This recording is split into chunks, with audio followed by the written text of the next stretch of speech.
not to open the night. Sorry, just a second. We're just going to get the timer. That's okay.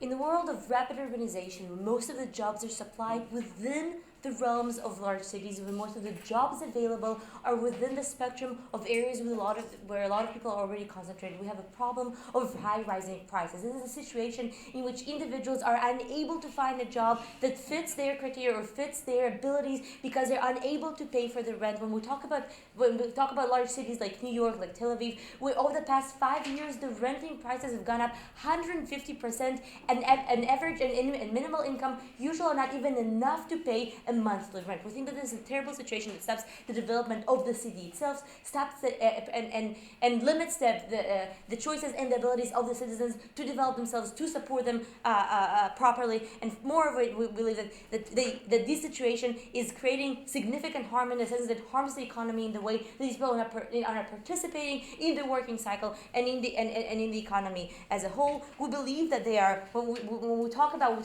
people are moving from small towns that have anyway not very good conditions because they've been built a very long time ago, that already don't have like very high urban culture, so to say. But we are talking about people who are willing to trade to live in the same conditions but do slightly better jobs and slightly better pay in large cities. What are we talking about? We're talking about allowing cities to ditch bicycle lanes and not build them with it. We're talking about sometimes not building the park where it was supposed to. It making new buildings that might be slightly taller in order to have more spaces and more apartment. We're talking about moreover, we're talking about allowing these city blocks to just look like squares, however, house as many people as they possibly can. We are aware that probably is that we can demand for these areas to leave some future areas for development, as in you don't have to build this park now, but just leave this area as a whole. However, it is not going to be a mandatory demand. We're talking about cities who already have an urban culture, which means we're talking about cities that have these laws in the status quo, which means probably talking about countries that are interested in future development. We're talking probably about New York, Sydney, Tel Aviv, Shanghai, and Dubai, who are interested in the future development, which means that these laws apply. They do not apply to large cities that do not have these laws in the status quo. We wouldn't care about them anyway because the problems are more structural in these countries. Any questions about the mechanism? Wonderful. Okay, so I'm going to do a number of things. I'm going to explain you specifically why this mechanism is going to create more affordable housing, going to fix the economy of the cities. Second, I'm going to explain to you why we believe that in the long run this is going to create enough people and enough of a working cycle that is going to give enough money and taxation to the cities that in the long run is going to damage and mitigate some of the harms that we understand are going to happen under the proposition. So let's begin. Why do we believe that this is going to create affordable housing? Because we believe that it's important to understand how supply and demand works, right? In the status quo, people understand there's a lot of jobs in the cities that they can apply for. Well, how does it work? It means that these large cities attract larger companies, knowing that there's a lot more people who are willing to work. This is crucial because these large companies supply jobs that draw people from the peripheral areas. This is important. Why? Because the people who come there know that they can find a job that is going to pay them better than where they come from. Know that these people understand that when should they choose such a housing, they understand where they're going to live. However, believe that their intensity of preferences should be respected in the sense that when an individual knows what he's going into, and most often are not going to trade a worse house like his let's say townhouse that is already probably in the same conditions that the new house is going to be built in, he's not trading so much in his individual preferences, in the sense that he gets more or less the same house. However, he does get a higher ability, a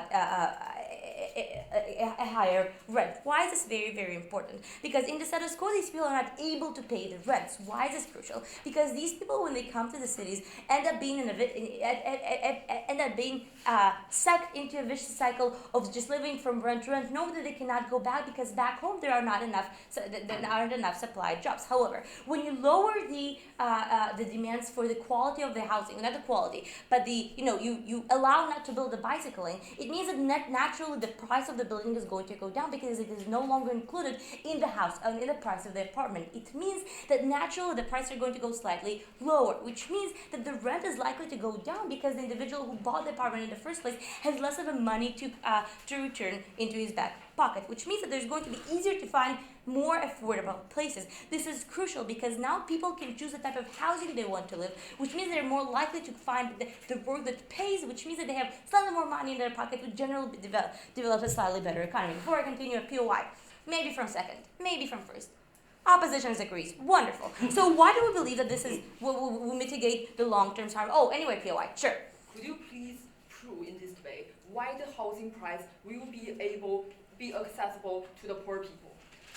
We believe this is going to be more accessible than the status quo, just like I explained, because the prices of the bike lanes, of the parks, of the fountains that nobody cares about when all they want to go is to work, is not going to be included in the price of the apartment. Hence, this is why the prices are going to go down. So why do we believe this is going to mitigate some of the harm? Because we understand the opposition is likely to say, listen, this is going to harm the environment, this is going to harm the ability of the city to develop itself in the long run. A note that in the status quo, the situation is bad enough in the sense that people are unable to work. When we deal with high levels of unemployment, we believe that maybe prioritizing a fountain is not as important as letting an individual work to the best of his abilities. Why? Because if this individual is not working, he's likely to use welfare, he's likely to be unemployed longer, which means that his taxes are not going into the governmental and state budget. Why is this crucial? Because this money could go back into the system and could go back into the municipality. This is important because we believe right now we're prioritizing this individual's right to work and to contribute to society, as opposed to some rich individual's right to go and buy down a green lane. B, we believe that in the long run, because these people are now participating in the work cycle and are more likely to pay more taxes and are likely to be more productive parts of society, these individuals now contribute taxes. How does it work? It means that they're now paying more money by buying their products, and revenues go into the state. Means that now they're more likely to go and use more municipal more municipal activities that the municipality offers, which means that more money is technically going to the municipality. Why is this crucial? Because this money may mitigate some of the harms done by the affordable housing that we're proposing, which means that this money can later be used to put sometimes better piping, put that park that we promised to do in the first place but we didn't do, build the lanes that we promised to do in the first place. For all these reasons, I'm very proud to propose.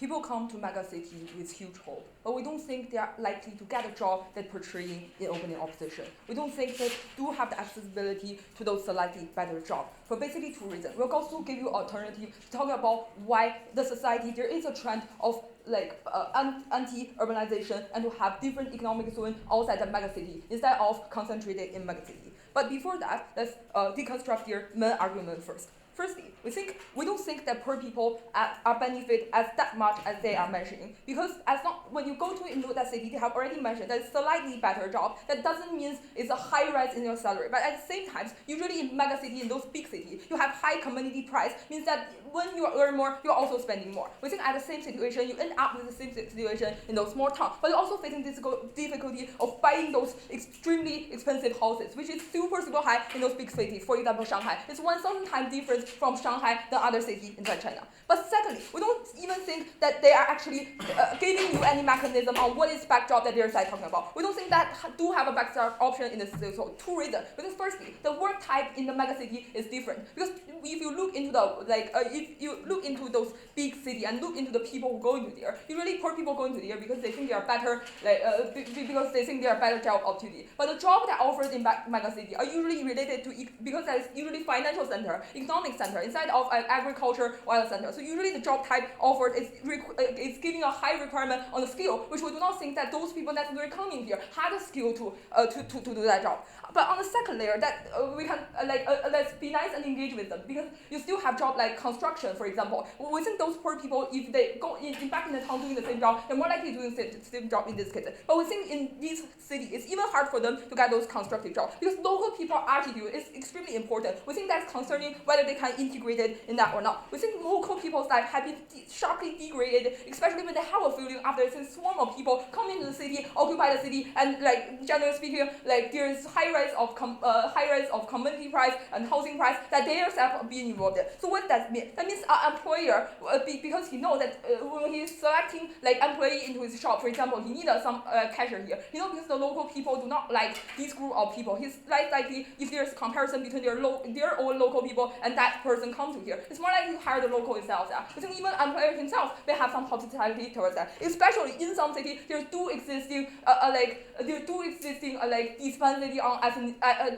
diversity on diversity on ethnicity, which we think that is really matter. But we do have an alternative in these cases, because we think these group of people are more likely coming to here, end up with a dramatically bad job, and not living slum, because the price mechanism will go into produce later. But we do have alternatives here. We think it's better if you look at those mega cities. They have already been so wait on. I'll take you a second. It's been so come to a saturation point that it's hard to expand. You have already got so many subway things like that, etc., etc. We don't know where you can continue building subway in Shanghai or not. But in that particular cases, you have cities, for example, near Beijing or Shanghai, those small cities that you can develop and using them economic zone, because the job opportunity that those financial center offer, there's knowledge spillover and there's also industry spillover that you can move into those cities. We think when the government is trying to invest, it's more efficient to invest into that city. But yes. Let's be very clear. If there is a situation, this is not part of this debate, because it's not about urbanization. It's specifically places with rapidly rising prices. So there is a situation, there is no mechanisms for rapidly rising prices. Can you please identify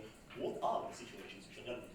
Let's talk about what other situations that we want to talk about in this way. Two things I'm going to talk about in my speech. Firstly, I'm going to provide the price will be higher to tackle down their premise of poor people will benefit from this policy, because this is the thing that trade off the local people's welfare, which we do not think they are legitimate of trading off. But secondly, let's talk about general impact of this way by mentioning about why those regulation at the very first beginning do have a meaning, and it's important in this debate that their side need to engage with. Firstly, why we think the price will be higher. Two mechanisms inside this debate. We think there is two incentives, both for private investor to invest money into this debate, invest money into this house, or the owner of the land have a strong incentive to selling those land at extremely high prices. We think notice in this way, there is a lag, it's not once you want to build in this house and the house is suddenly here. There is a long time of delaying of how you're receiving that house. Usually, when you decide to build it, you have 5 years to construct those extremely high buildings, and you have 5 to 8 years before those people receiving that. So this particular time of waiting is not benefit those individuals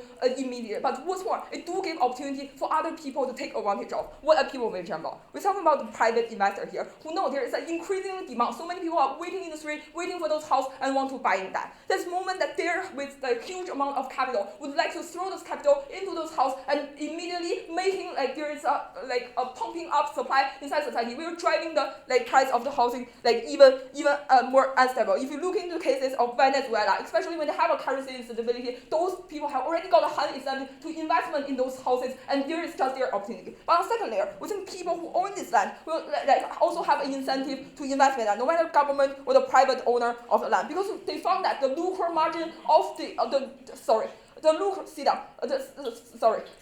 lucre margin of selling the houses is the lucre margin is huge. Those people can sell in those houses at relatively high prices, and they can earn more from them. We think that once the owner of land knows those land builder willing to pay more because they can earn money from that, they will raise the pricing of the houses. We think that is generally speaking a bad thing, because when the housing price was actually raising, even if poor people want to renting it, it's rising as well inside the sector. So we think these group of people coming into here are not likely to receive the house that they really want to have. But let's generally talk about the impact of this debate. We think 3 layers, we found the impact is pretty bad. Firstly, we think there do exist faces a tragedy of common. But sometimes government makes mistakes. For example, Chinese government think they can handle it, but later on they figure out the private sector is not something that they can control of. It's not something that's so legitimate to control. So the situation run out as well. We think it's the same situation likely coming into this debate. But secondly, we do think we recognize in this way some cities are out of capacity, or local people is an important chunk of the capacity. For example, in Jerusalem, when the housing price has already risen so high, we have a religious tradition here, and local people want to preserve that religion, and the founding religion has an intrinsic value for them inside that culture. We don't think they are likely to see so many whole building here and interrupt with the secret sense of that city. We think generally speaking that is bad thing, and we also wonder how they're going to expand it. But thirdly, we have already talked about in the comparative of this debate, we don't think urbanization is a trend that society going on. We think it's better to have economic zone expanded. We think it's better to using those to building that infrastructure, because those cities have high capacity, high potential, and they generally earn more from that. So based on this reason, we proud to propose.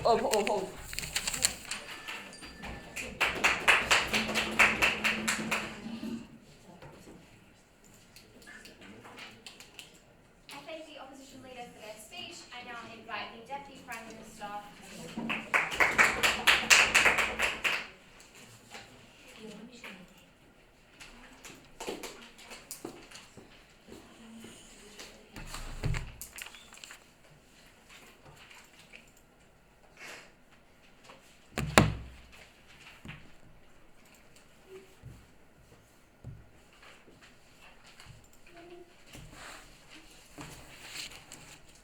So we think that this comparative in this debate is between a world where middle class and disadvantaged people have more options for jobs, have more options to get into, to not live in the ghettos that they live in, more options to live in better areas, in comparison to a world where they are segregated from everything. They don't really have too much options to commute to those areas, and they're less likely to get involved in the community. 5 points of rebuttal before I start talking about that. So we get from them this, first of all, the idea that, look, prices will still get high. So first of all, let me just explain to you how the supply and demand works. Usually, when you have a very high demand for very low supply, so the prices will go up. Why? Because the property will go to the person who is much more likely to pay for it. If there's tons of people who want to buy the property, so if there are not a lot of people who want to buy the property, it is much more likely that the worth of it will go down, because whoever is selling it will probably want to sell it for will just want someone to buy it at least. So it will probably lower the prices. That means that now, if we are going to have a lot more properties, it is much more likely for us to still have a much larger supply, and thus it is much more likely for us to still have more people who want to buy it and for the prices to get lower. But then we say that when a lot less money goes, second answer to that is that we say that when a lot less money goes into building the apartment, into building the exterior, or into building parks, that means that the whole building is worth less. If the building is worth less,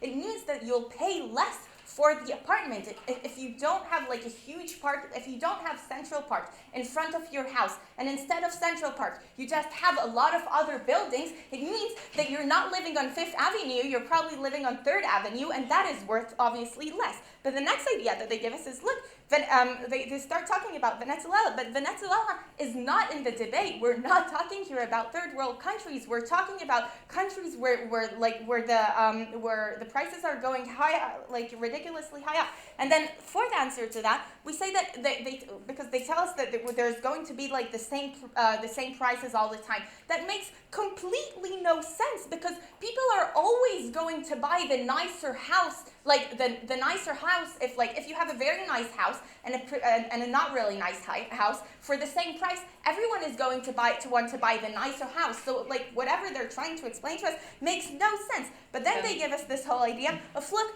poor people won't benefit for it because there's still going to be a high community price. So first of all, we think that poor people, the disadvantaged people, will still have the option to decide if they think that living there will be worth it. They still are able to calculate all of the expenses prices and won't just calculate the price of living, like they will be able to calculate all of the prices of living. We don't think that they're stupid, but moreover, we say at least they are going to have a job. At least they are going to be close to the center and have an option to commute to areas and to buy things and so on. But the next idea that we get from them is that, look, there's not going to be any real jobs for the poor people and that we're like lying to them. So 3 things. First of all, that is simply not true. That is the status quo. In the status quo, they don't have any jobs where they're living, so we don't see how that, about that. But moreover, we say that the comparative is living in an area where they're segregated and where they don't have any jobs in any other situation, so that we don't really see what change are they offering to us at all. But the next idea that they give to us is, look, we're giving you an alternative. They should live in nearby suburbs. 2 answers to that. First of all, nearby suburbs are always extremely expensive. They're always, always really rich people live there. The prices are really high. Those are really expensive communities. There's no way they will be able to live there. But moreover, even if they did live in some suburbs, still the commute is going to be expensive. Still the commute takes time off their daily schedule. So we're still going to hurt them. But the next idea that we get from them is, look, their identity is going to be disrupted, and they give us this example of Jerusalem. So first of all, this is the status quo. Identity is being disrupted all the time. You see like old neighborhoods and you see younger people getting in, starting living there. Identities change. And moreover, they don't explain to us why that is a bad thing. We think that it is a good thing. We think that diversity is great. You can meet new people. You can learn about other things. We don't really see anything bad about it. Does closing half want to ask a POI maybe? No. Yes. Economic phenomenon of price discrimination. When a rich investor can offer a higher price above the market price, while the poor only able or unable to offer a market price, who do you think will get the house finally? We think that that is not going to happen because the supply is going to go a lot higher, but even if that is going to happen, so we think that that is not going to happen in all of the areas, because in the majority of the areas, the prices will still get lower. Let's get into my substantive. So we've already explained to you why it is very much likely that the prices are going to be a lot lower, and now I'll explain why we are going to enable a lot more people to live in those areas and why that is so critical for their daily life. So we see that lower class and middle class are going to be able to live there. That is extremely important because the way that cities are built, like currently, you have like a large city, a large metropolitan area with tons of jobs, and then you have disadvantaged peoples that live in ghettos. They live in segregated areas, in areas where they don't have a lot of jobs. The commute is extremely expensive for them. Even if they are able to find a job in the center of the city, they're still going to need to pay like $10 each way, and they're still going to need to waste like 3 hours of their day for commuting, in comparison to a world where they're living close to their job and are able to commute less and to take care of their children or to work more and to better their life. So we think that we have 2 problems with that. First of all, as I've already explained, they're not close to the center, and that means that the commute is extremely expensive for them. But most importantly, that means that the majority of them aren't even looking for jobs in the center. That means that the majority of them are initially looking for jobs that are worth less, or not that don't provide such a higher level of income. No, I'm okay. So that is extremely important, because that means that we have over here a vicious cycle of disadvantaged people, or middle class, or lower middle class people that aren't able to get out of the situation that they're in, because they're not able to get closer to the center. They're not able to get any jobs that are better paying. So we think that if you're far from the center, you're much less likely to go and moreover to better schools. You're much less likely to get integrated with the society, and you're much less likely to have your children be able to get out of the situation that you're in. We think that the comparative in this debate is a world with more integration, more opportunities for those people, in comparison to a world which they give us no hope in. We call you to propose.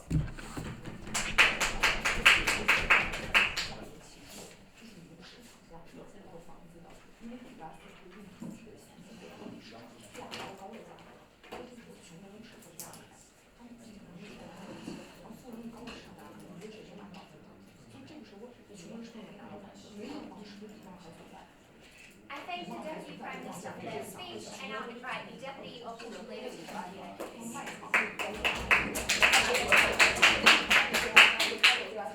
Also, this is just a reminder to all speakers to make sure that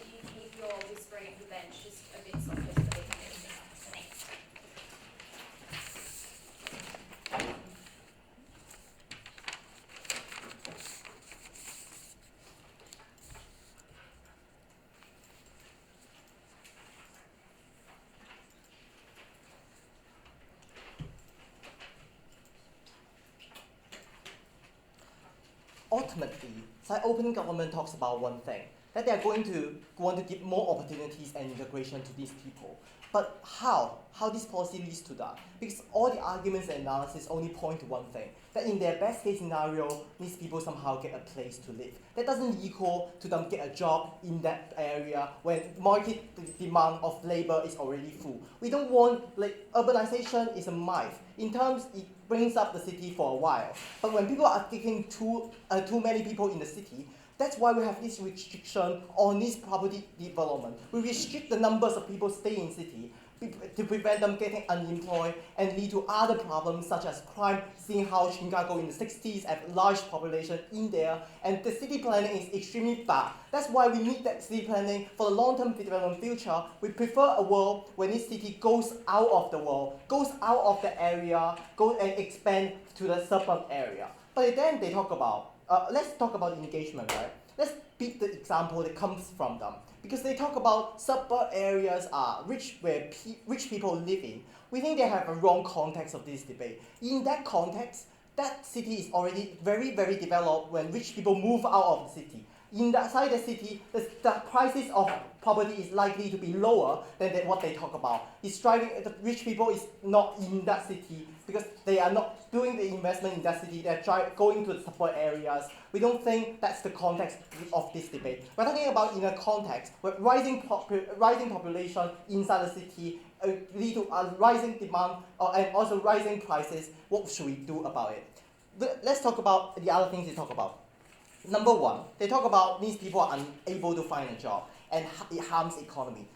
I have 4 responses. Number one, there's no mechanism showing how it harms the economy, right? We say, in my framing, I already tell you, in the city, there's already oversupply of labor. That means we don't need them here. We think it means unemployment. I don't understand how it harms the economy. It shows the economy is full. You need to move out of the places and get another job. But secondly, we think that a lot of times there are other solutions in your paradigm, right? Like they can travel into the city in the day and get back to the suburb in the night. It happens in a lot of places. A government will be willing to reduce that travel expense if that problem is so severe. In the case of London, they have zone 1 to 5, right? 5 is really far away from zone 1, but government still reduce the expense of traveling, allow them to go in the day and take the tube out of the city in the night. We don't think that's a sufficient problem in their best case. But lastly, they talk about the calculation, like they will make a rational calculation of all the expense, right? Because ultimately, on our side of the house, we argue it's best they stay out of the city and find a job outside of the area. At least they can likely get a job. Because in that rational calculation, they're more likely to assume they will get a job and more likely to take into the profit when they calculate the expense, right? How much I have to spend on my housing. They assume they already have a job in the city, which is really problematic because when it comes in and finds something unemployed, we think it is more problematic when it comes in and find them unemployed. But on our paradigm, it wouldn't happen, right? When they find it, they cannot even find a house. If they find that they cannot even rent a house, they will not have the incentive to come in. They will not just be homeless, living in the street and go to work the second day. That is not possible for individuals to do. We think on our side of the house, we are the ones that proves to you what is the best way to project this planning. Before that, closing. So bear in mind that all that we talked about thus far is the newcomers. We are going to talk about what happens to the people who are already having built communities within those places that are forced to shut down. Here is your chance to engage.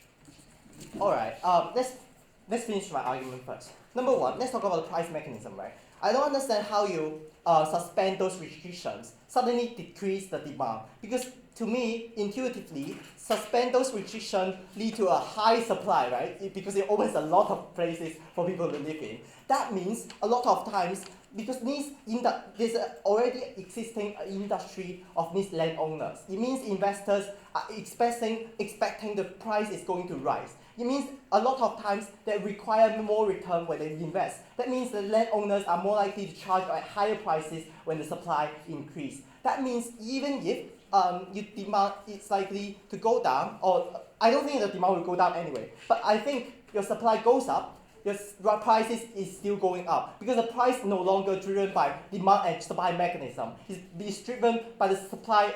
It's driven by the investors profit-driven incentive. That means the conclusion of this argument is that in the short term, you don't solve any problem created by price. In the best case scenario, but even if in the best case scenario you end up solving them, we don't think it's a good idea for those people. In the best case, your best case is premised on the idea these people go in is a good thing. We think it's a bad thing because I told you in the beginning, the reason why this city have unemployment is not that these people could not. It's these people could not find a job. It's because there's already an oversupply of population. What are the problem of oversupply of population in this debate? Because we think they could create unemployment, right? They will create unemployment. They will create a lot of environmental problem. When you create haze, there's haze and air pollution in Kuala Lumpur, which is the largest city in Malaysia, right? You also disrupt areas of park that is livable in future development. These are the harms. What are the harms of this? It means you create a worse place to live in. Also, unemployment brings it's more likely to drive a lot of criminals and drive problems of homelessness, increase government spending on these kind of issues. From the perspective of you cannot just look into the city or these individuals, newcomers. You need to look in the long term. When your suburb area is really like rich people move to the suburb areas and people expand. Because ultimately, when the city demand is full, investors will look for areas near the city to expand, right? That's the solution we are looking for. And this policy is going to postpone the solution and create more unemployment in the status quo. Because this restriction is not just artificial restriction. They are calculated how much a supply of labor should we need, and it's a floating requirement during of supply of jobs currently in the market.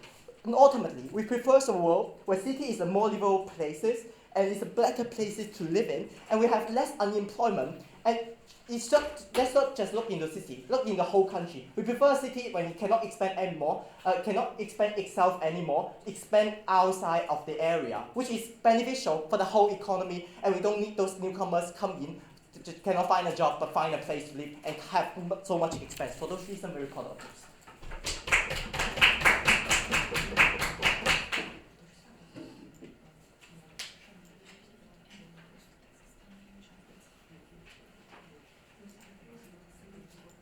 The Deputy Opposition Leader for their speech. I now invite the government member to continue their case.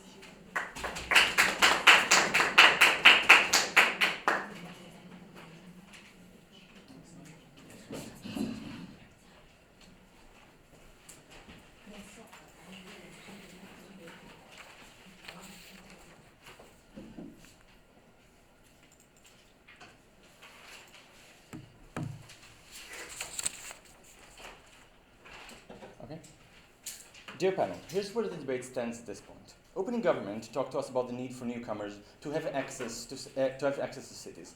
Opening opposition say there are alternatives to this. There are other ways in which they can access this, and there are some harms that are attached to it. What we're going to talk to you about is specifically those people who do not have an alternative. The people who already live in communities within those cities and are actually driven out through the rising prices. This is going to be my first point. Secondly, I'm going to look at the specific regulations that we're talking about that we do not believe were sufficiently discussed so far, and why these are usually things that contradict the needs of local communities and are actually often racist and discriminatory towards those groups, and therefore we believe just by itself we should remove them. So before that, a few extreme points of rebuttal. So we get 2 points on opening opposition on why prices are likely to actually go up when this policy is implemented. One of them makes absolutely no economic sense, which is the point that says when people believe that these places will be worth even more and therefore invest more in buying those areas. Obviously, the prices are rising more at the status quo. These people expect them to rise more and buy more of these developments. That's how real estate bubbles are created. But second point they bring up is they say, but rich people are just going to buy up all the new houses that are built there. We're fine with it. You know why we're fine with that? Because one rich person buying 100 houses is not likely to live in all of them. And the value that we're talking about in apartments is specifically the living value. So these people are likely to rent them out, and they're likely to have some of these apartments cheaper than others, and therefore they're likely to have more people who have access to these apartments. So that deals with that point. Then they tell us, but we prefer the city to actually become smaller and for suburbs to exist. So firstly, we say it's pretty weird of them to assume that people immigrating to cities know less than a team that prepped this motion for 15 minutes on whether they have good job opportunities within those places. We're saying that people usually research those things, given that it's a very significant decision for them. But secondly, note that the policy doesn't achieve that even if they are right, because people are still going to immigrate to cities. The likely scenario is just in megacities, like they're talking about, people are just living on the streets. And we say that's significantly worse for crime, that's significantly worse for infrastructure and all the things they want to talk about, or it's just the people that slightly better off that are crowding it and actually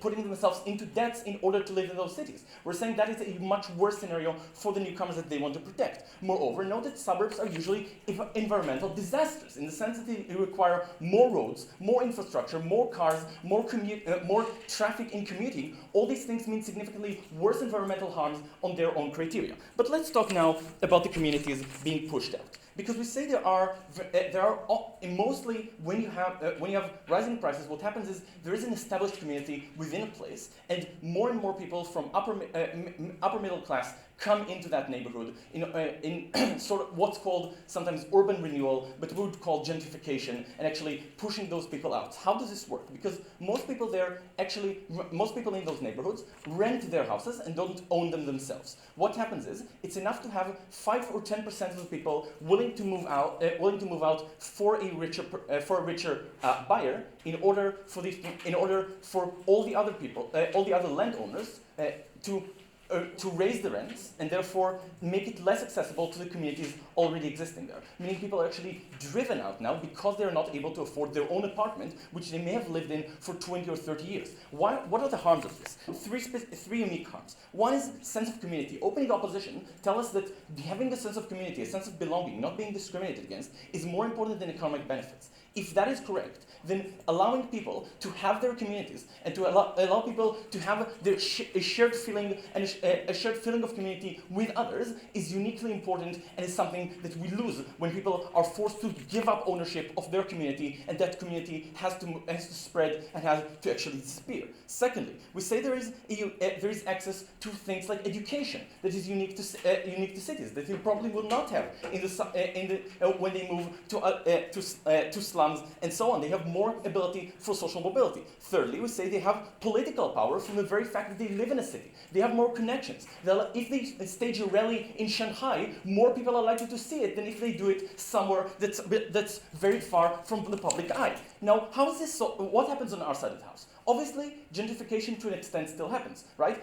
Rich people and upper middle class people still move in. However, the likely scenario is that the local community is able to stay. And we believe that, or more of them are able to stay, they have the choice of staying. Why is this so important for them? Because they're able to both maintain their community and get the benefits that come from having a richer population, having better schools, having their own property, having more value now because the prices are rising generally, having the fact that they're able to have more connections with more connected people that are likely to make the municipality better towards them. All these things we say are unique benefits that are only accrued on our side of the house, and their situation makes those communities significantly worse off. Before I go on, closing opposition, we would really love to engage with you.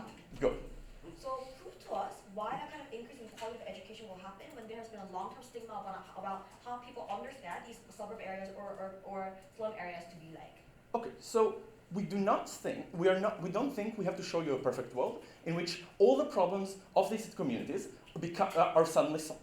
We do think if we're able to show you that more people, first of all, by the fact that more people come into this neighborhood, it means that these people have less of stigma towards these neighborhoods. You have to accept that if they're moving in. Secondly, note that they themselves just have an interest in having schools there. They have an interest in having infrastructure, in public infrastructure, like having cleaner streets, like having less crime. All these things are just likely to be better on our side of the house. But let's talk now about the inherent discrimination within those regulations. Because we say on the local and municipal, those regulations are usually made on a municipal level. That municipal level is usually significantly more influenced by the people who are more well off, who have more political connections, who have more economic connections. And what are the interests of these people? First of all, they want more things like gated communities. They want better views at the expense of people, of more poor people living and moving into these places. We're saying that this creates a situation in which those regulations, especially in poor areas, are usually drafted in a way that is discriminatory towards people living there. Moreover, we're saying there's usually an ethnic bias there. They decide to talk about Jerusalem. In Jerusalem, it's almost impossible for an Arab to get a building permit. We're saying that is something that they have to address if they tell us that these countries have severe ethnic tensions within those cities. We're saying that scrapping this just by itself is a massive benefit because we're solving a situation that tends towards discrimination whenever it's enacted. So for both these reasons, because we're helping those communities and because we're scrapping the regulations that are discriminatory, we're very proud to propose the motion. Thank you very much. I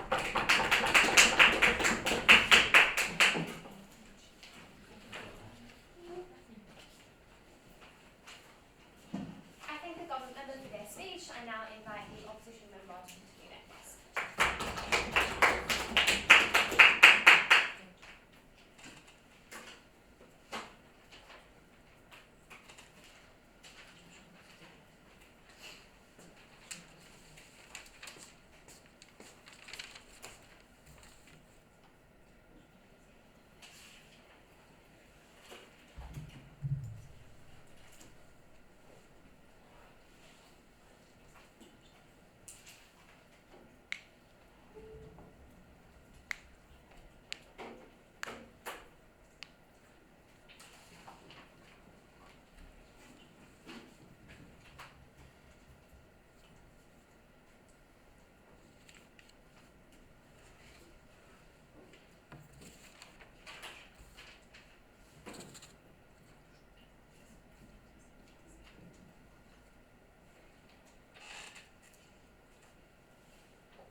I'm going to answer two questions in this debate. A, I'm going to answer the question of why housing prices rise. This is going to be a unique extension coming from closing opposition. When we're going to talk about how it increases the disparity and the discrimination that happens within these suburb or slums areas, I'm going to directly engage with CG. But on a second level, I'm also going to answer the question that if we think that these regulations are necessary to contain this kind of radical disparity among cities, we think that gentrification is going to worsen under their side of the house. This is something I'm going to prove to you and directly engage with CG as well. But I'm also going to engage with OG, right? So first question, how do housing prices rise? Because we don't think any of the teams actually talked about the mechanism that these rich people use and the qualities and the characteristics that they associate with these buildings, right? We think A, when it comes to housing prices, people build buildings that look nice because they associate the characteristic of looking nice to the idea that you are rich and therefore you have economic stability. That's why people have that kind of stereotype and stigma that when you live in certain specific neighborhoods, you can be qualified as a credible investor and therefore you can be qualified to be a good worker, right? We think this is something that OO did not talk about. So when people associate these kind of characteristics of, for example, of rich neighborhoods which tend to have good quality of education, which is why in most of the cases you have private investors and government budget, we usually pick upon these areas to enrich the quality of education more.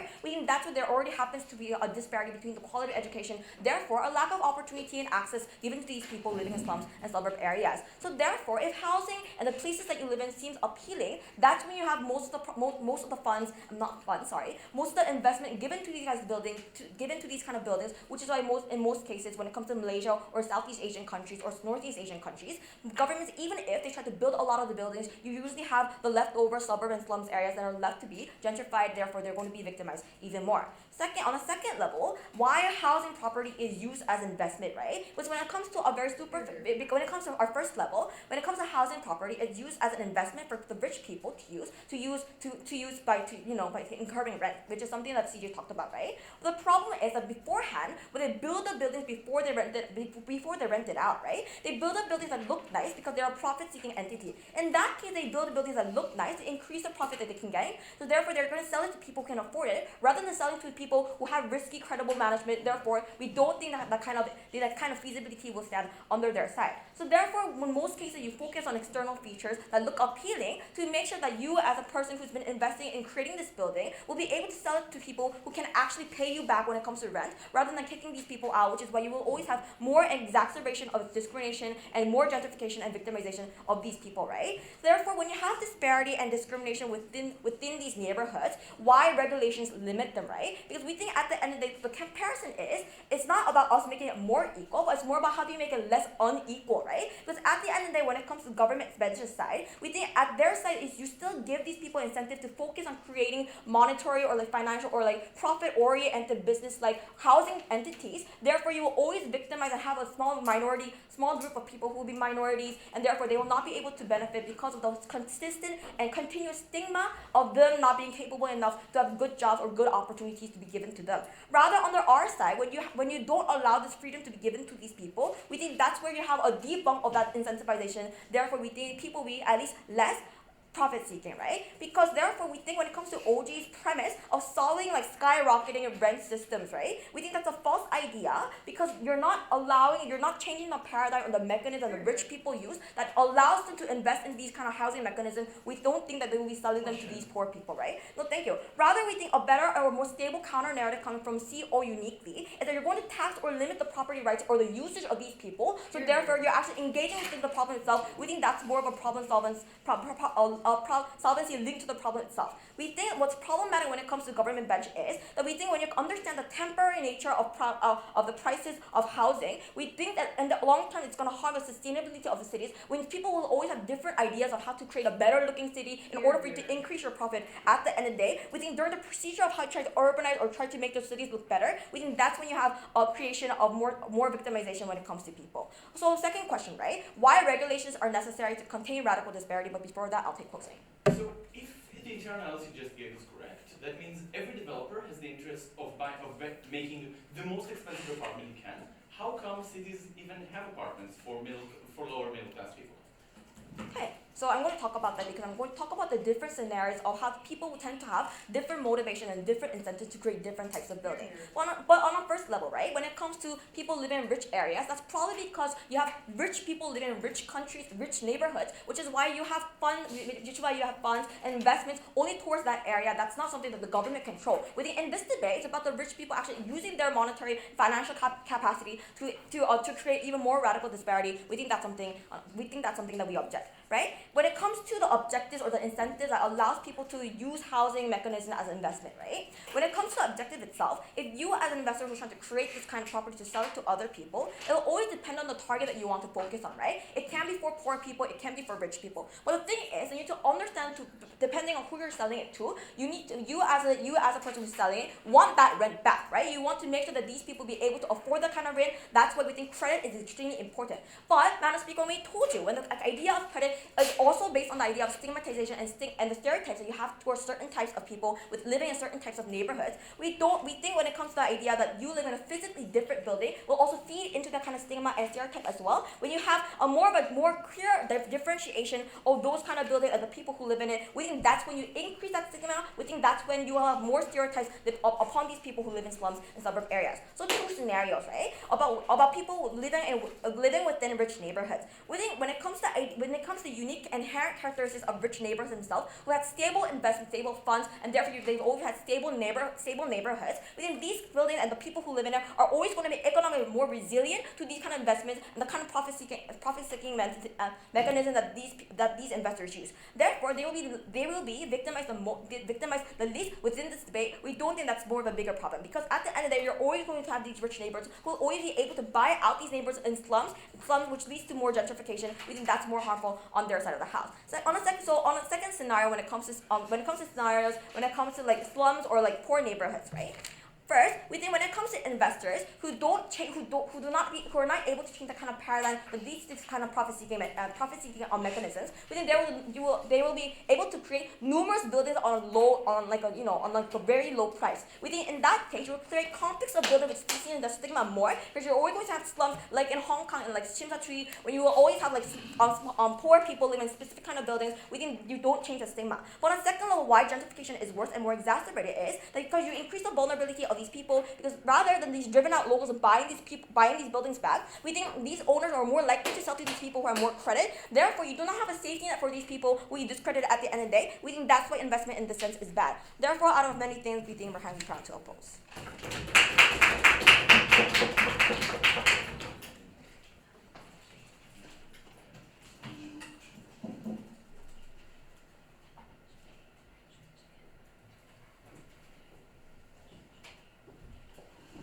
I think the opposition member for their speech. I now invite please go and close the meeting.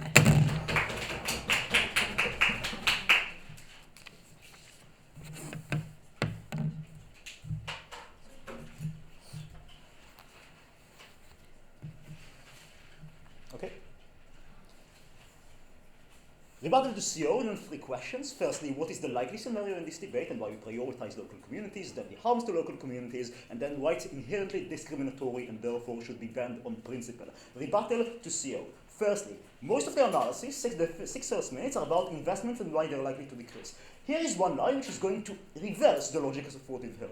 This is something that investors are going to like. Why? Because they can build more apartments with less regulations. This is actually the logic of much more investment because it's going to be cheaper. Secondly, note, this is still highly profitable. So, even if some investors are going to be repelled, others are going to be inserted because this is an area with a spiking demand, therefore still profitable, therefore still money entering. Thirdly, note, if this logic is correct, why is setting up here? Why we even have apartments for people who are middle class or poor? Fourthly, note, there are mechanisms to secure rent in many cases which we support. Therefore, we simply don't accept the premise that says that we cannot support rent. Fifthly, note, the fact that we have no regulations does not mean that the places are not going to be nice places. They can still have local traditions. They can still have churches which are going to be still probably there. They can still have fairs which are going to be part of the neighborhood. They can still have local art. They can still have galleries. All of these are going to be maintained. The fact that we don't have a city-regulated park doesn't mean that the environment is not going to be a nice environment. So we simply don't accept that logic.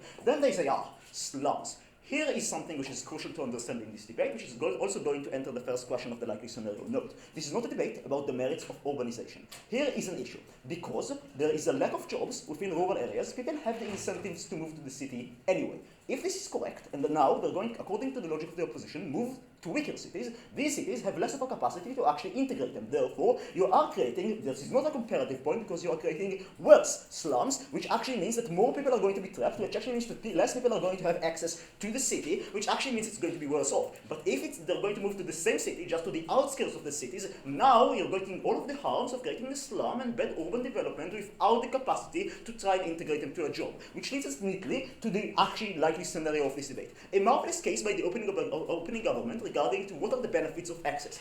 Here are the charges that they get from opening opposition. They say, look, there is an issue of concentration, haze is going to occur, why there is going to be an oversupply of labor, and a tube might be enough in many cases. Our extension solves exactly that issue, therefore prioritizes us over top half. Let's understand the scenario of this debate. This is not a debate about urbanization, and let's understand why for a couple of reasons. Firstly, note, we can agree to other mechanisms to ensure that we're not going to get an over-concentration as the development of other cities. This is something that we can also support. Secondly, they never understand, and here's a crucial thing that OG did not respond to the OO and actually shuts their case out. They never explain to us why it's going to stop urbanization. Even if they are correct completely, there is no explanation to why on their side they solve this problem. Because if there is a lack of jobs, in many cases people are still going to move. Moreover, note, haze is worsened. Because if people are concentrated, this is the best scenario for the environment because they need to commute less in many cases. So again, this is the reverse logic. So what, and major cities are already, as said in a POI, again to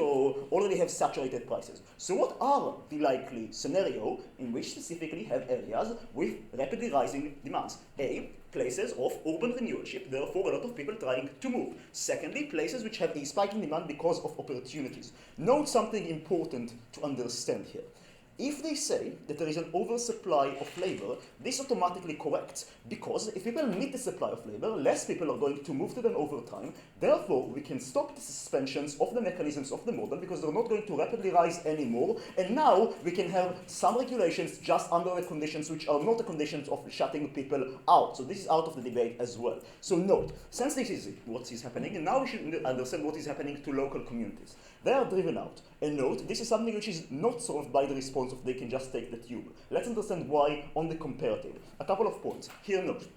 When people are shut out because of rising prices, because of rising rent, they already have in their current neighborhood an existing network. And this is something that you should underline, panel. Why? Because, as said, there are some things which are not accounted throughout a market mechanism. As an example, the capacity of people to have an organized protest if they needed to achieve something for their neighborhood. The capacity of people to have a support system which is already in place. If people are going to be scattered out from a local community which is already in place throughout many different parts of a city because they're going to be forced out, the fact that I can now put my child at my grandmother's or at my neighbor if I want to go and work is something which disappears if the neighbors that I know for years are going to vanish. If the people that I used to go to church with are going to be scattered out to a different city or to even a different part of the city because we're not going to have a connection, my entire congregation is going to die out. On a principle level, we believe this is horrific. But on a practical level, we believe that this is something that the market cannot account for, and therefore there is a clear incentive to try to maintain it. I'm going to take in a second. But moreover, note, as we also analyze in our extension, there is also an access to benefits, because now we get many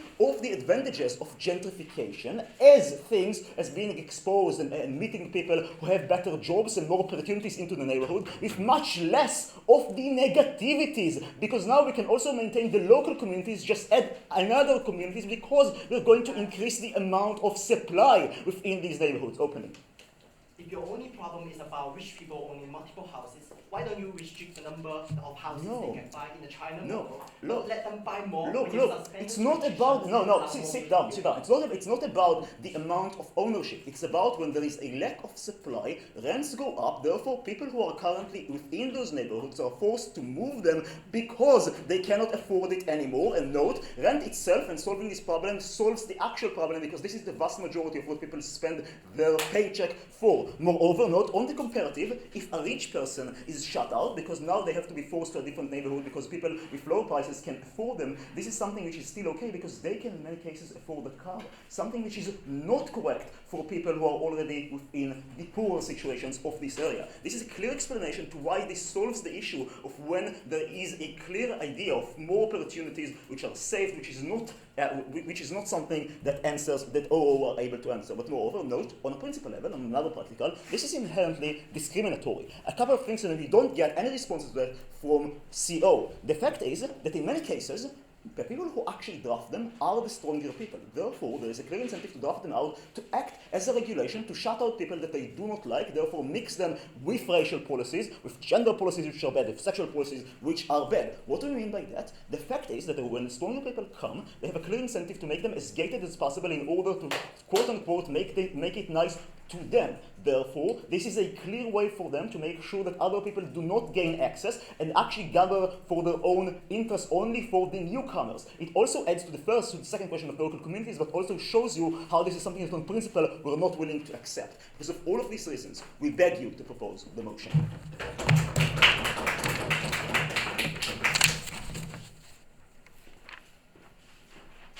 I thank the government whip for their speech. I now invite the final speaker of the debate, the opposition leader, to close.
Okay, can I start? The reason why the government bench as a whole is bound to lose today's debate is extremely clear. It's simply because they actually failed to engage with the problem identification and contextualization uniquely coming from the closing opposition, in which the supply and demand system that they're like to portray is actually being actively distorted and skewed by the artificial interference by the rich people who actively use these estates and housing as a means for economic profit. We don't think that prices are going to go down simply because there are more spaces and more buildings if we already have an obvious control system by the rich people who will actively buy out and crowd out these resources and spaces. Therefore, it's fundamentally difficult or even impossible for you to prove that these prices will suddenly become much affordable for these poor people or whatnot, right? I'm going to incorporate the rest of the rebuttals, my two clashes, but one clarification that I want to go over before moving on to my clashes. So first, the biggest extension coming from the closing government is this idea of giving access to benefits to local communities or whatnot. But for this premise and for this argument to work, you first have to prove that poor people will be able to afford the rents that will still be controlled by the rich people who actively and strategically use these estates and housings as an economic profit. You have to prove to us why these rich people have an active incentive to lower down these pricings when they can actually make an economic profit out of it, which is exactly the reason why the system, the status quo, is so distorted, right? But second of all, you also have to prove that wealth disparity will be actually substantially removed. When the area that's most likely to be targeted or affected by as a result of this motion are actually the slum areas and the poorer areas, because the rich areas will actually be more economically resilient against the rise of the pricings or whatnot, right? Meaning that these slum areas are the ones that will be more overpopulated. They're going to be suffering from the exact same problems that are plaguing them in the status quo. But third of all, they also have to prove that educational institutions, jobs, and all these great things that they talk about actually have an incentive to move into these areas that are already stigmatized by discrimination, that are already stigmatized by overpopulation, and now are stigmatized by the lack of aesthetic appeal, by the lack of regulations. You have no mechanism whatsoever in proving how and why the access to local communities or the access to benefits to local communities will actually be accrued coming from your side of the house. An obvious reason why they have to fail today's debate as a whole, right? No, thank you. I'll accept you later. So with that nicely clearly established, I'm going to move on to two clashes today. First, I'm going to ask the question of which side better achieves greater solvency in terms of the contextualization of the problem that we all identified in today's debate. But second of all, I'm going to talk about on which side is wealth disparity at least better off. So the first question, which side better achieves greater solvency? The entire government bench suffers, at least the opening government more, the entire government bench suffers from the failure to actualize, identify, and recognize the problem, right? Their portrayal of the problem, where people cannot find a place to stay or a place to live, is only an effect of the problem at best, without really tackling down the root as to why this problem occurs or the reason why it arises from the very first place. The root and reason why this problem of property prices going up happens in the status quo, uniquely coming from the closing opposition, is that again, estates and housing have emerged as a business strategy in which the rich people buy out all the houses and buy out all these large estates to accrue economic profit. That's exactly the reason why even if there's actually geographically enough space to fit in all people, we don't have enough houses as they have all been bought out by these rich people who rented at high prices, who rented at unaffordable prices for these people, because other people can afford that, will do that, right? They have no incentive to lower down their prices whatsoever. In this particular context, we tell that the building of higher buildings, more spaces or houses is not exactly the best and effective solution when what you're essentially doing is you're giving more opportunities for economic profit for these rich people to actually utilize on, right? Who will use this increased spaces and increased estates and housing to their own economic profit, right? Especially if it's more affordable and especially if it's cheaper than, especially if it's more affordable and cheaper to buy these houses, then these rich people have an easier gateway to buying these houses and buying these estates, right? All of those things that you identify on your side of the house cannot work out. We tell you that therefore all the benefits that they talk about, more affordability of the spaces, jobs, for middle class or poor people, cannot exactly happen when you're not exactly solving the root of the problem, right? And the comparative that they try to give to you coming from the closing opposition is not better on your side if you cannot prove how and why these rich people will actually have an active incentive to lower down the prices of their housing or lower down the prices of their estates or whatnot, right? We tell you that it's simply impossible or difficult result to prove that these houses will be cheaper because, again, we proved that the normal idea of supply-demand doesn't apply here because of the artificial interference by the rich people. Later, we tell you, uniquely coming from the closing opposition, we give you better alternatives in which you talk about more effective mechanisms or policies in which either significantly tax those who have more houses than necessary, who have many houses, or limit the number of houses that one individual can own a year or whatnot, right? These are more effective mechanisms that actually directly tackle down the root of the problem that's causing all these effects that they're trying to solve, right? Which doesn't even end up being resolved at the end of the day. Sorry, I don't have enough time. Second, I'm going to move into the second clash of which side actually, on which side is wealth disparity at least better off. We tell you that the government cannot prove that the local people will achieve these benefits since there is an artificial interference by these rich people, as we told you, right? Therefore, if that's the case, their logic that wealth disparity will be solved is completely false, right? Because the poor people and the middle class will still be stuck in that vicious cycle. You also have to note and recognize here that those areas that are affected the most by this model or by this motion are the ones that are poor regions, the ones that where these poor people live, right? Because as we told you, the richer and more urban areas or centers will have more economic resilience against these, housing prices or against the rise of these housing prices. They have no incentive to break down their buildings or build more buildings because they're economically resilient against this particular crisis.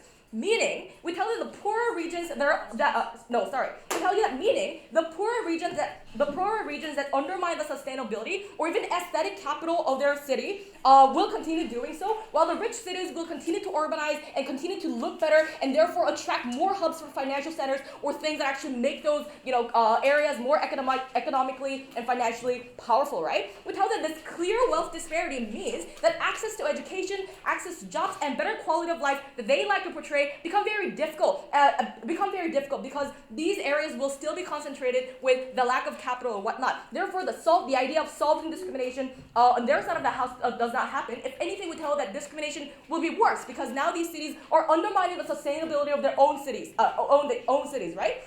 We tell you, the bigger problem here, however, is that when they want to remove the suspension at the end of the day, like what they said, which they wouldn't be able to do so anyway because they will never be able to stabilize, they will never be able to develop anyway, but given the case or by their hypothesis that they eventually have the possibility of removing the suspension, we tell that development or modernization of these cities will actually be more systematically difficult because these cities or buildings already have already been renovated to it has already been renovated for worse, right? Either it's extremely difficult to modernize or develop these cities, or it actually costs tremendous government spending to re-implement the regulations to actually make these buildings fall under the regulations. Even at the end of the day, by your best case scenario where these cities want to modernize later, that becomes systematically difficult on your side of the house. For all these reasons, we're extremely proud to win this debate.